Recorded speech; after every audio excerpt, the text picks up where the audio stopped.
Now, before we get to the panel, I want to bring in Turning Point USA reporter Savanah Hernandez. You know her well. She is in East Palestine, Ohio. Savanah, you were there when Pete Buttigieg finally showed up. Let's have a look at what happened when you tried to talk to the transportation secretary. Mayor Pete, why did it take you an entire 2.5 weeks to actually get here to respond to East Palestine? Will you apologize to the residents of this city for the slow response? I'm happy to talk to you guys off And can camera. we also ask too why he waited until President Donald Trump came here to actually make an appearance? This is a very important question that people across America would like to know. I'm happy to have a conversation with you. I do not want to be on camera.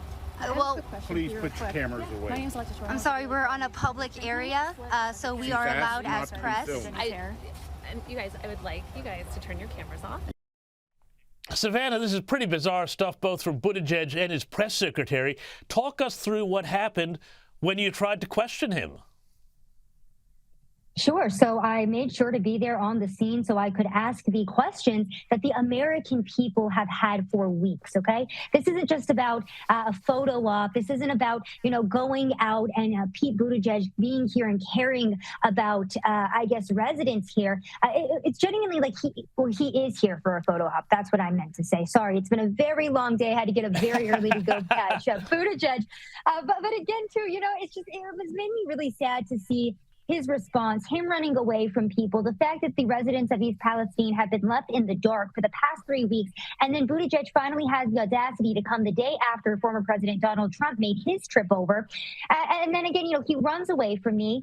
I waited outside and, he ended up coming back out, and I questioned him again. And when he came back out, it did seem like he was ready for questions and he was prepared on what to say. But initially, he had no response. His press secretary did not want to respond. They didn't want the cameras rolling. And they even tried to get one of the security guards to shut me down. Now, for the first time ever, local police actually said, hey, she is allowed to film here. The press secretary can walk away. But how bizarre is it that we have a political official, a leader of the United States of America, who is supposed to be at the forefront of fixing this issue, running away from the cameras? Not only that, but trying to, shut down American citizens that are trying to ask questions. Now, Savanah, you were also there when President Trump came earlier and toured East Palestine. What was the feeling like among residents when he showed up? Contrast that with how they felt about this Johnny-come-lately Pete Buttigieg. And as we said before, coming after Trump and making himself look like he was forced into this and shamed into this by the former president. Sure. So one of the things that I want to say as well is this wasn't a political situation, right? It was very difficult for me to even find where Donald Trump was going to be at because he kept his location under lock and key because he didn't want big crowds. He didn't come so, he could take his photo op, so he could get all of the press attention. He came for the residents. He came to listen to the residents, to speak to the residents, to help the residents. Meanwhile, you had Pete Buttigieg, who came the next day after. And the only reason why he was here was, again, because Donald Trump announced that he was going to be visiting. So yesterday, the energy was palpable. The people were so excited. The residents excited that somebody genuinely cared about them as Americans and was willing to come hear them out and just show them like, hey, I'm going to be on the ground here. I saw what happened to you. And, we're going to bring some leadership here. We're going to bring some supplies and we're going to show you that you care. So the residents were very excited yesterday. They were chanting that Joe Biden and Pete Buttigieg might as well not even come because they had their leader that actually cared about the American people on the ground. So the energy yesterday versus the energy today in the town, very different. It was pretty dead today. Pete Buttigieg, the only crowd that he attracted was the press gaggle that, again, he was hoping to be here on scene to show that he made his appearance in East Palestine. And, tell us, you've been in the town, you've been talking to people, presumably. We just had a package from our correspondent, Annalise Nielsen, which showed the river still has lots of weird things coming up in it. It does not look at all safe or uncontaminated like a crystal clear, pristine Ohio river. And yet we have people saying, oh, no, there's just been a lot of misinformation out there around this. What are people feeling like in the town? Do they feel like they're being gaslit by government officials? And why have government officials been so reluctant to engage on an environmental disaster, which you would think, Democrats, the left, would really care about?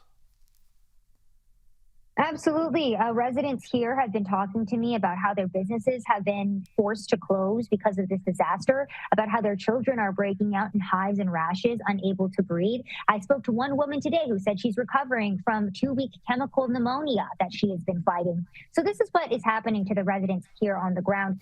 People unaware if they should stay, if they should go, if they need to move away from this environment because of all of the toxic chemicals that have seeped into the air and water. I was walking around yesterday, still very toxic smells of chemicals in the air, and it was raining. And I don't know if I'm being paranoid, but my skin was burning after the rain fell on me. And you could see a chemical sheen running down the gutters of the street on all of the vehicles that were parked outside. So it's still a very toxic environment. Residents are very concerned. And again, they're calling on the federal government for help because last week, FEMA funding was denied for this small town, and they feel completely abandoned. And I mean, and people don't know what the long-term consequences of this chemical exposure is going to be, even if, it goes away next week. But President Biden, meanwhile, has been criticized because he went to Ukraine, for the 1-year anniversary of Russia's invasion there, instead of traveling to Ohio. What are your thoughts on that? And I mean, is there a broader sense in Ohio and in America that it's time for Biden to really take care of problems at home before he tries to sort out the world's problems? Well, on a nationwide level, we're dealing with record high inflation. Being on the ground here in East Palestine, we're dealing with a toxic chemical disaster that has destroyed lives. The federal government's slow response, essentially sacrificing the lives of these people. And I woke up this morning, and one of the first things I saw from the Biden administration was that they were pledging another $10 billion to Ukraine. So it genuinely is a slap in the face to the American people. It's absolutely heartbreaking that they did not have the decency to come down here. And I truly do feel that the Biden administration has abandoned Americans, and they put us last. Let's be honest. And indeed, with Donald Trump making this trip here, he's not attacking Ron DeSantis. He's not attacking Nikki Haley. Is this a new phase in his campaign to regain the presidency, where he starts fighting instead with the Biden administration? And do you think that this again puts him back ahead of the pack? Again, I don't even feel that this is a fight with the Biden administration. This is just a leader who cares about the American people showing up for them. I don't think that this was political at all, but I think that the American people will see very well who actually cares about them and who doesn't. So I'm not going to say that this is a Biden versus Trump thing. I really genuinely didn't feel yesterday, that this was a political ploy at all. The Biden administration keeps trying to say that Donald Trump is trying to play politics by coming here, and that's what he did. But no, they're trying to play politics, and that's why they were a day late and a dollar short.